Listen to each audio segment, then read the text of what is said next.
me, coming in at number 5, I got Dracula by Kenny Mason. Hmm. I love Kenny Mason when he raps over these dark beats, but I love him even more when he's rapping over some of these like soulful boom bap beats that Coop, I think his name is producer is, and he just dropped a new EP a couple days ago that's more dark. But these tracks like Dracula, they're so fire.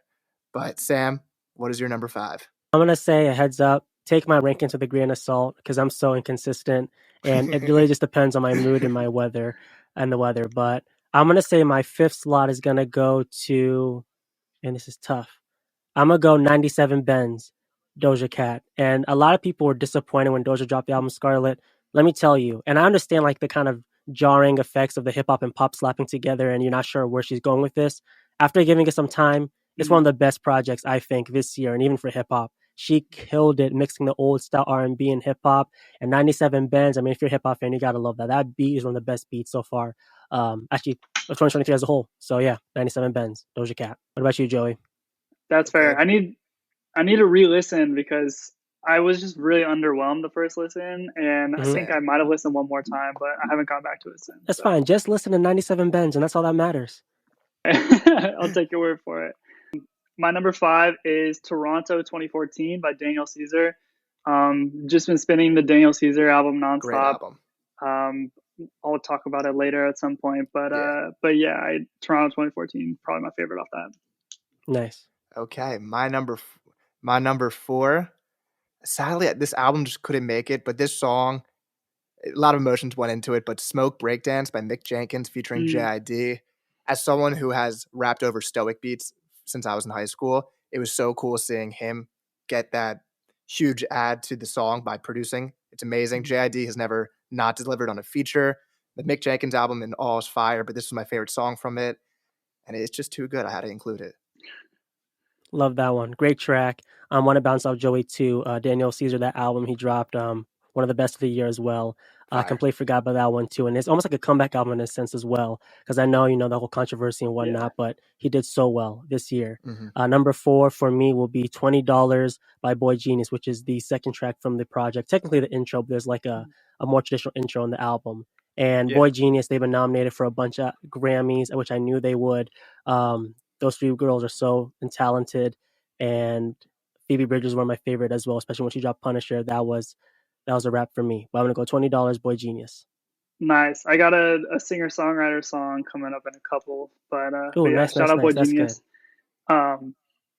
Yes, sir. So my number 4, I got Gift Bag by Redveil. Redveil is one of like my favorite artists, and so fire.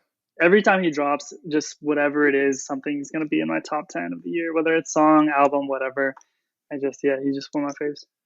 Yeah, I saw him in Columbus this year. I'm not sure it was that song, but he dropped the song on his birthday, and that was like the day of the Columbus show, so he performed that song. It was a great show. Nice. And shout out Femdot, he was also there. My number 3 song, I'm going to talk way more about this album. A lot of my choices, music's all based about experience, and if you have a good experience and you're listening to a song, like it just sticks with you in such a more positive light. So I went on a trip after graduation, and a lot of these music that I listened to was like the highlight of that trip. So my number 3 was "Let's Talk About It" by Kaytraminé featuring Freddie Gibbs. Nice. I was between that and "Rebuke" off that album, but I knew for this list we can only pick one artist for that 5 to keep in mind. So that there could have been more songs from that album on here, but Freddie Gibbs has also never missed on a feature in his life. This beat by Kaytranada is amazing, and Amine did his thing. It's hard to compete against Freddie Gibbs. It's like competing against JID. Like there's not much you can do, but if you can keep up with them, you got a great song. Sam, number 3.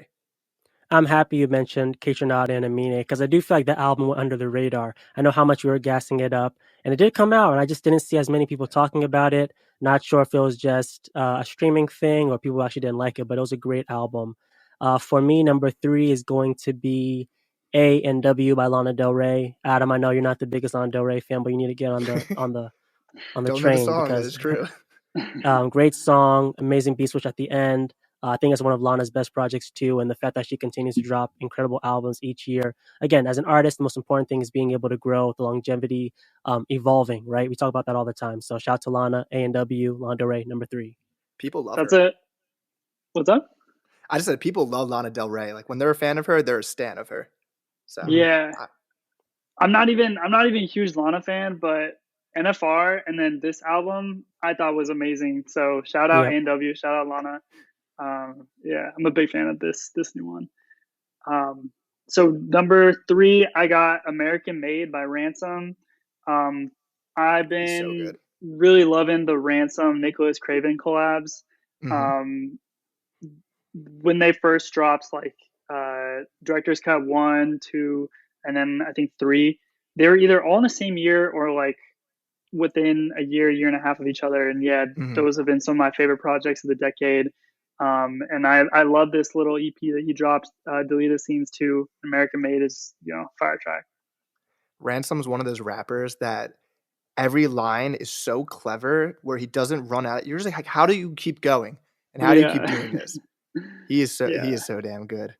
It's For not a lot of rappers these days where it's like every line could mean like could be a double entendre. Like you think Yeah. about it later and you're like, oh wait, he meant that. Or like, oh, he's talking about this instead of Mhm. that. He's crazy. It's like he's a Lil Wayne type. It's like a year later, you're like, oh my God, that's what that meant. Yeah, exactly.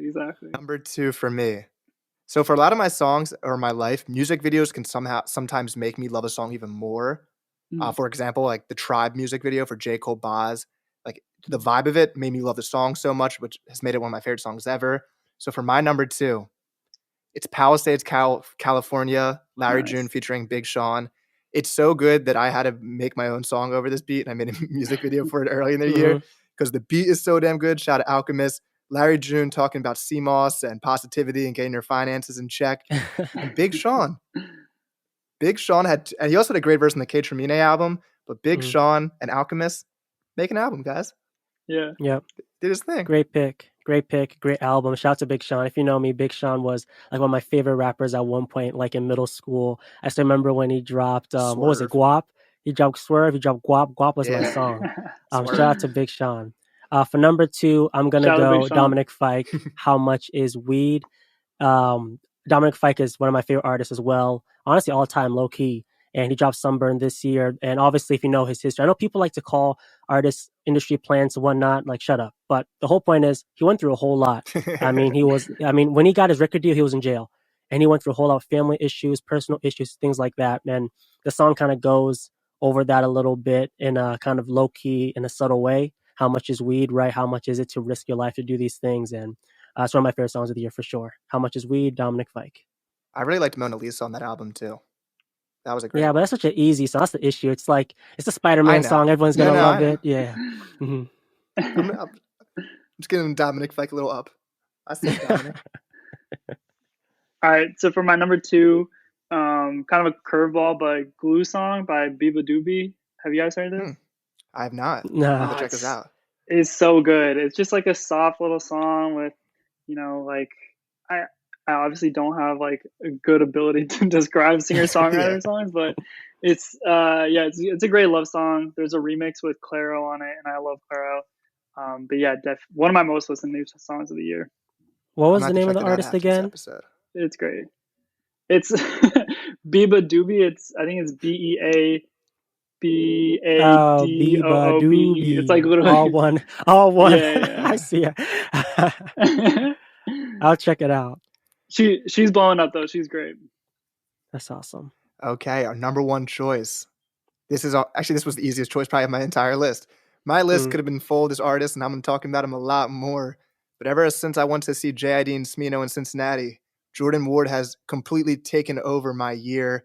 The best song by far for me this year is Fam Jam 4000.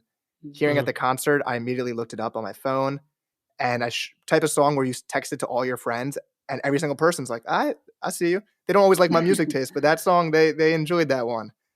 And I could have filled this top 5 list with songs just from more Ward, but Fam Jam 4000, that's the one for me. Nice. Great pick. And Jordan Ward is the guy. And Loki, you might see him a little bit later for me, but my number 1 song is going to be Figure 8 by Paramore. Paramore is one of my favorite bands of all time. I got to saw them live as well for their tour, This Is Why, and their album, This Is Why. That song makes me want to like jump off the roof, and I feel like I can just run through a brick wall. Like that song makes me go crazy. And there's a few songs that make me go crazy. But shout out to Paramore, great year. The fact that, again, I talk about longevity and evolution all the time, and they've been presence since like the early 2000s. They're still here and they're getting nominated for albums, and it's just the three of them now. So shout out to Paramore, Figure Eight. Shout out Paramore. I love that album. Kelly Williams, the GOAT. Yeah. So my number one, also Jordan Ward, White There we go. Crocs. Okay. White Crocs it's just like an earworm, just always on repeat in my head. Expensive And taste. These girls got expensive. yeah, That just was- like that. He sings it just like that. Bro, but yeah, Seeing amazing song. Tyler shout out that song, that's one of those moments where I felt like I won, even though I don't know Jordan personally in any single way. But I was like, yes, Tyler sees it. That's awesome. Yeah, It's like Tyler shout out Redville a few years ago with Wait was the song, right? Mhm. Drown. And Drown, yeah. Yeah. So that was sick.